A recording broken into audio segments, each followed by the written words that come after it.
विश्व के सभी मेरे साथियों को राजरत्न अम्बेडकर की ओर से जय भीम, नमो बुद्धाय। द बुद्धानिस धम्मा के 18वें भाग में आप सभी लोगों का स्वागत है। कल के भाग में और उससे एक दो पहले के भाग में हम लोगों ने बुद्ध के धम्म का जो व्याख्या बुद्ध ने उन 5 परिव्राजकों को की, उसके बारे में हम लोगों ने जाना। बुद्ध ने अपने धम्म में 3 मार्ग बताए। उन तीनों मार्गों का डिटेल में हम लोगों ने विस्तार पूर्वक उसका विश्लेषण हम लोगों ने सुना। Path of purity, path of righteousness and path of virtue, यानी शुद्धि निर्मलता का मार्ग, दूसरा सदाचरण का मार्ग और तीसरा नैतिकता यानी शील का मार्ग। ये तीनों मार्ग हमने देखे।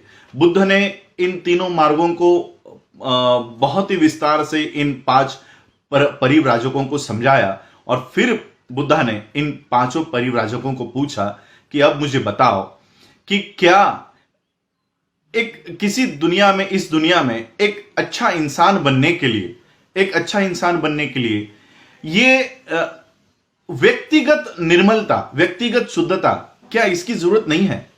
तो सभी ने कहा हाँ, इसकी तो जरूरत है। बुद्ध ने कहा कि जो व्यक्तिगत निर्मलता है ये राग, द्वेष, क्रोध, हत्या, नशीली पदार्थों का सेवन करना, काम भोग के वासना में लीन होना, ये जो सारी बाधाएं हैं ये व्यक्तिगत शुद्धता को मलिन करते हैं, दुर्बल करते हैं।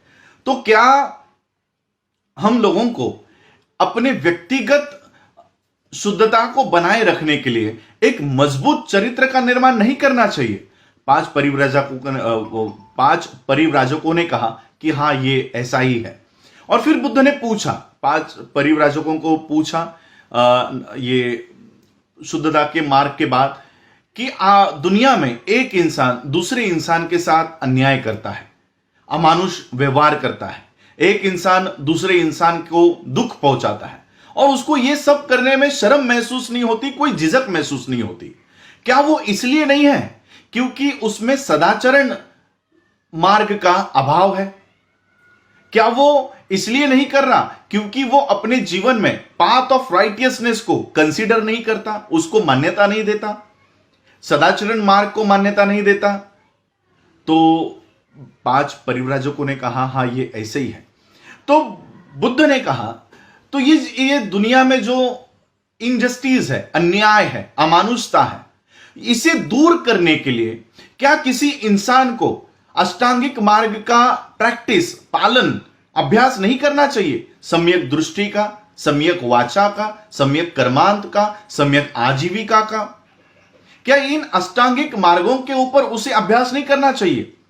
तो 5 परिव्राजकों ने कहा हाँ, ये ऐसा ही है।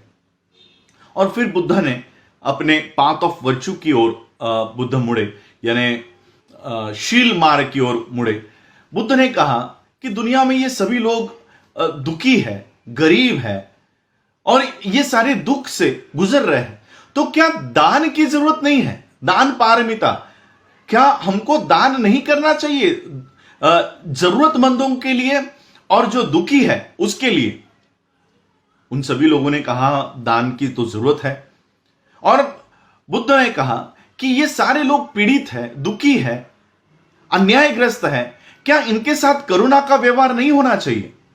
और सिर्फ करुणा ही नहीं, सिर्फ प्यार ही नहीं, प्रेम भावना ही नहीं, हमें करुणा से भी ज्यादा जरूरत है मैत्री की। क्योंकि मैत्री, ये सिर्फ करुणा जो सिर्फ है ये सिर्फ इंसानों के साथ होती है, लेकिन मैत्री ये ना सिर्फ इंसानों के साथ होती है मगर इस सृष्टि में जीने वाले हर एक उस जीव के साथ होती है, चाहे वो इंसान हो या जानवर हो। मैत्री ये हर एक उसके साथ होती है जो चाहे वो दोस्त हो या दुश्मन हो। किसी भी तरह का भेदभाव किए बगैर हम ये मैत्री का पालन अगर करते हैं तो इस दुनिया में जो दुखी है, जो पीड़ित है, उसे उस दुख से बाहर निकालने में सहायता हो सकता है। बुद्ध ने दान पारमिता के बारे में समझाया, करुणा के बारे में समझाया, मैत्री के बारे में समझाया। और बुद्ध ने आगे चल के कहा कि सिर्फ इन पारमिताओं को अंधेपन में इसका उपयोग में लाना जरूरत, सिर्फ उतना ही काफी नहीं है, सिर्फ दान देना ही काफी नहीं है, सिर्फ करुणा दिखाना ही काफी नहीं है। इसके लिए जरूरत है प्रज्ञा की। प्रज्ञा का मतलब होता है इंटेलिजेंस, अंडरस्टैंडिंग। इंटेलिजेंस यानी बुद्धिमत्ता और इंटेलिजेंस या प्रज्ञा यानी अंडरस्टैंडिंग, समझदारी। हमें इन 10 पारमिताओं का उपयोग अपनी बुद्धिमत्ता और समझदारी के उपयोग से करना है। बुद्ध ने इनको सवाल किया, क्या प्रज्ञा पारमिता जरूरी नहीं है? अब इन 5 परिव्राजकों को तो कुछ पता नहीं था, वो चुप बैठे, लेकिन बुद्ध इनसे जवाब चाहते थे, इसलिए बुद्ध ने इनको पूछा कि सिर्फ अच्छे कर्म करना ये एक अच्छे व्यक्ति की निशानी होती है। एक अच्छा इंसान कब होता है? जब वो किसी के बारे में बुरा नहीं बोलता, किसी के बारे में किसी के साथ अन्याय नहीं करता, अपनी आजीविका गलत ढंग से नहीं कमाता, उसे एक अच्छा इंसान कहते हैं। तो फिर तो एक नवजात शिशु, एक अभी अभी जन्मा हुआ बालक, वो तो उसके जीवन में कोई बुरा कर्म नहीं करता, वो अपनी आजीविका गलत मार्ग से नहीं कमाता, रोने पर उसकी मां उसे दूध पिला देती है, ये उसके आजीविका का मार्ग है, तो वो कोई गलत मार्ग नहीं है। वो अपनी वाचा, इस वाचा से उसको तो बोलना ही नहीं आता, तो वो किसी के मन को ठेस नहीं पहुंचा सकता। तो क्या सिर्फ राइट स्पीच, राइट कंडक्ट, ये क्या सिर्फ इतना ही काफी है? अगर इतना ही काफी है तो एक बच्चा तो कुछ भी गलत नहीं काम करता, कोई गलत आचरण नहीं करता, तो क्या हम उसे एक अच्छा इंसान कह सकते हैं? बुद्ध ने कहा नहीं।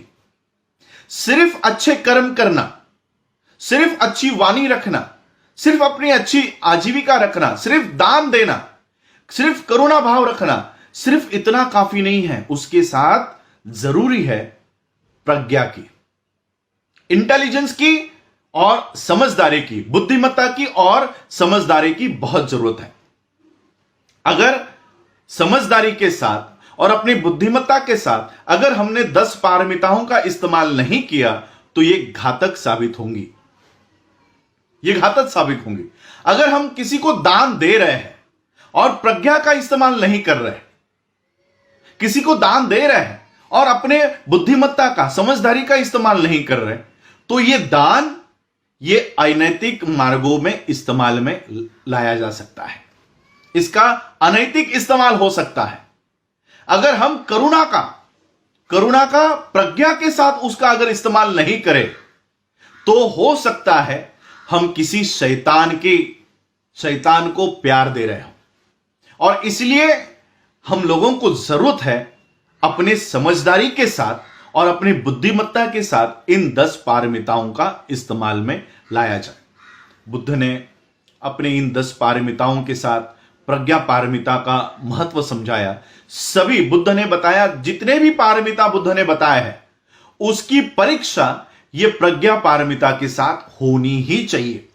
बिना प्रज्ञा के, बिना इंटेलिजेंस और समझदारी के बुद्धिमत्ता का इस्तेमाल में लाए हुए ये 10 पारमिता गलत साबित होंगी। और इसलिए प्रज्ञा पारमिता का बुद्ध ने ये बात बताई। बुद्ध ने कहा कि मेरा जो धम्म है, ये धम्म नॉलेज और कॉन्साइंसनेस, बोध और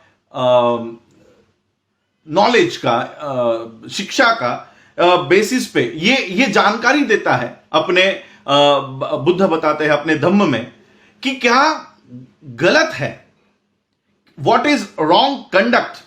बुद्ध कहते हैं कि अपने इंटेलिजेंस से और अपने कॉन्शियस माइंड से ये बोध करके हमको पता लगाना है कि क्या गलत है। लेकिन बुद्ध ने कहा कि मेरा धम्म सिर्फ इतना ही नहीं है कि सिर्फ गलत क्या है इसे देखो।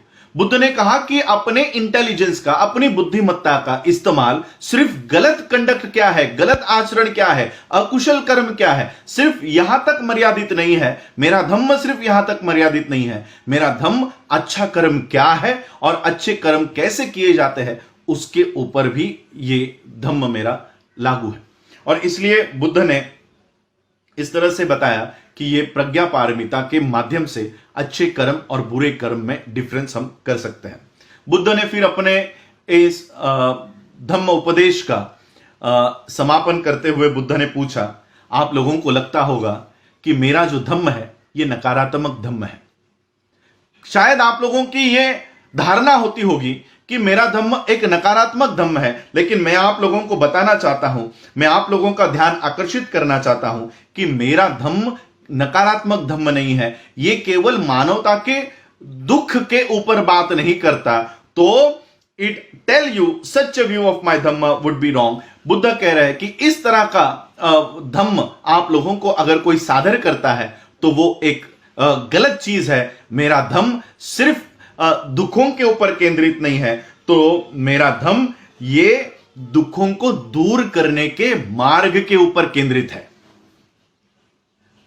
बुद्ध एंड हिज धम्मा का फर्स्ट एपिसोड हमने किया था, उसमें हमने बाबा साहब अंबेडकर जी के इंट्रोडक्शन को मैंने आप लोगों के सामने लाया था। बाबा साहब ने बुद्ध एंड हिज धम्मा के या बुद्धा के जीवन और उनकी शिक्षाओं के बारे में 4 समस्या बताई थी। पहली समस्या के ऊपर तो हम लोगों ने बुद्ध एंड हिज धम्मा के पार्ट्स में अब तक पहली समस्या सॉल्व कर ली है। पहली समस्या थी कि बुद्ध के परिव्रजा को लेकर, क्या बुद्ध ने 4 वो जो दृश्य थे वो देखने के बाद ही बुद्ध ने परिव्रजा ली थी, तो उसका उत्तर आप लोगों को मिल चुका है।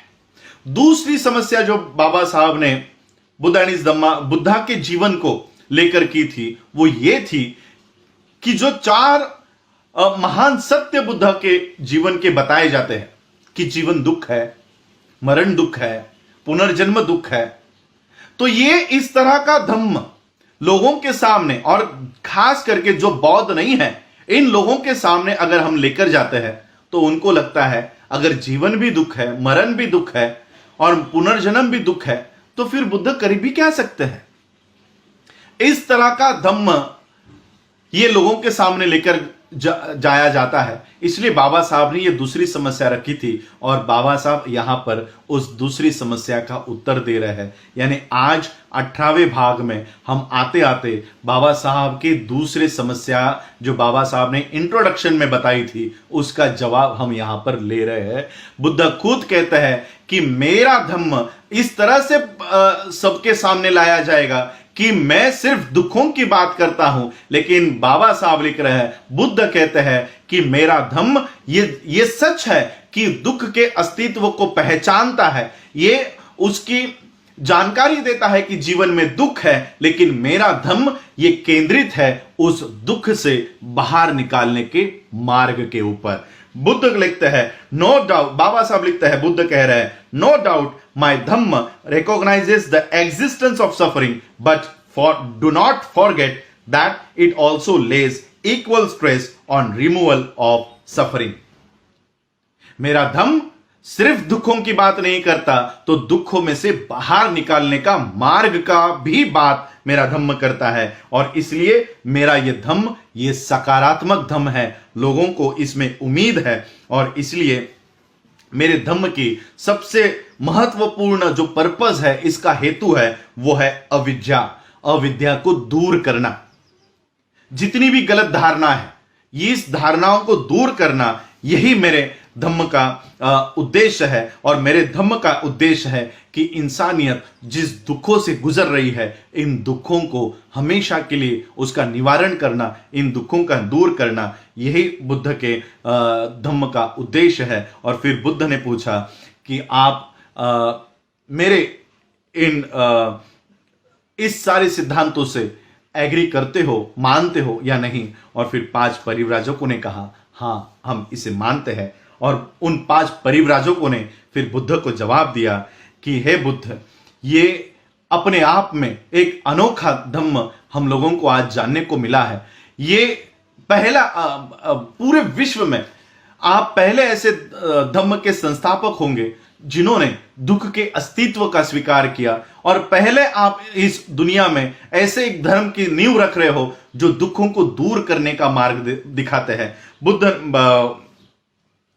5 परिव्राजकों ने बुद्ध से कहा कि आपके मार्ग में निर्वाण है, निब्बान है, और दुनिया के पहले ऐसे आप धर्म के संस्थापक हैं जिन्होंने इसका स्वीकार करते हुए एक अच्छा मार्ग दिया, जो नैतिकता सिखाता है, जो अष्टांगिक मार्ग सिखाता है, और जो किसी भी तरह के अलौकिक शक्तियों में परलौकिक शक्तियों में विश्वास और भगवान पे, वैदिक कर्मकांडों पे, शास्त्रों पे जो मान्यता बनी है उसको दूर करने की बात करता है। ऐसा पहला विश्व का धर्म है जो हम लोगों को ये शिक्षा देता है। और बुद्ध का ये जो पहला ऐसा धर्म है जो सामाजिक जरूरतों की बात करता है, सामाजिक नींव की रचना करता है, सामाजिक जरूरतों की रचना करता है। यह ऐसा इतिहास का पहला धर्म है जो इस तरह से आपने इसका स्थापना की है। और फिर उन 5 परिव्राजकों ने बुद्ध से अपील की, क्या हम आपके इस धम्म में दीक्षित होना चाहते हैं? क्या हम इसकी दीक्षा ग्रहण कर सकते हैं? क्या आप हमको इस धम्म की दीक्षा दे सकते हो?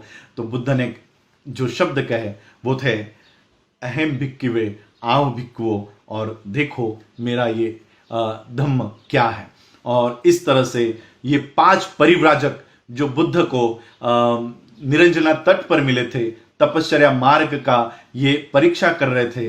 बुद्ध ने तपश्चर्या मार्ग छोड़कर बुद्ध ने ये नया धम्म एस्टैब्लिश किया, लेकिन ये परिव्राजक आप भी वो तपश्चर्या मार्ग का प्रशिक्षण ले रहे थे। और जब बुद्ध गया पहुंचे, तब सारनाथ पहुंचे, तब इन भिक्खुओं, इन 5 परिव्राजकों ने उनका स्वागत किया, एक अनचाहे मेहमान का स्वागत किया। वो पहले तो बुद्ध का किसी भी तरह का स्वागत नहीं करना चाहते थे, और फिर बुद्ध का ये नया धम्म, ये आविष्कार सीखने के बाद, जानने के बाद, इन 5 परिव्राजकों ने इच्छा व्यक्त की कि हे बुद्ध, हम आपके इस धम्म में दीक्षित होना चाहते हैं, क्या आप हमको इस धम्म की दीक्षा दोगे? और फिर बुद्ध ने इन 5 परिव्राजकों को अपना अनुयायी बनाया, डिसिपल बनाया, और इनका भिक्षुक संघ में स्वागत किया। आओ भिक्खुओ, अहम भिक्खवे, ये बोलकर बुद्ध ने इनका स्वागत किया, और ये कहलाए गए पंचवर्गीय भिक्खु। और यही है वो पंचवर्गीय भिक्खु, और जिनके नाम हम लोगों ने पहले के एपिसोड में सुने थे। वो है कौंडिन्य, अस्सज्जी, वप्प, महानाम तथा बद्धिय। ये बने बुद्ध के पंचवर्गीय भिक्खु। पहले बुद्ध के पहले प्रवचन के पहले बौद्ध भिक्खुओं की दीक्षा इन 5 भिक्खुओं ने ली, और इन 5 भिक्खुओं से बुद्ध का धर्म शुरू हुआ, जो आज पूरे विश्व में फैल गया।